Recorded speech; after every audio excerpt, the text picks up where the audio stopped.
سلام عشقای داشت سالی، حالتون چطوره؟ آقا قبول آموزش شلاقی بیارم که براتون آوردم. اول دکمه اسلاید رو میزنید، بعد سری جامپ رو میزنید، بعد نایف رو میزنید، سری گانتون رو سویچ میکنید. نکن قشنگ دقت کنید. نکن شلاقی.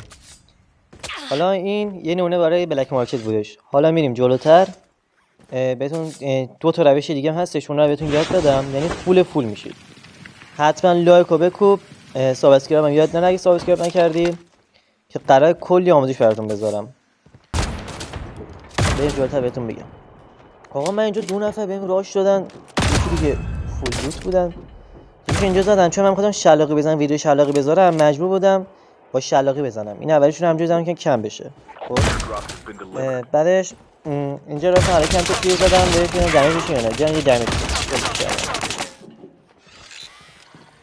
و رفتم پایین شلاقی رو براتون فعال کنم بزنم. یعنی فقط نگاه کنید و عشق کنید. اینجا زرنگ اومد یارشو بگیره، وایستادن یوجا اومد یارشو بگیره. یه شلاقی. آقا یه چیزی دیگه بریم آموزش شلاقی ببینید. آقا این زمین شیپ داره، داخل زمین شیپ داره.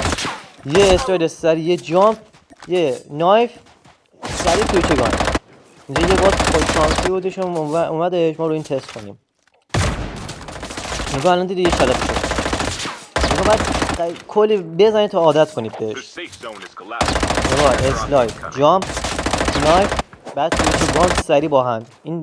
این چهار تا کار بعد با هم انجام میدید. اسلاید، جامپ، نایف، سویچ گان. اینجا بزنید فول میشید. این همه که جوابه. یه زمین شیفت فقط اینجا مثل کوه پیدا کنید، مثل براکن.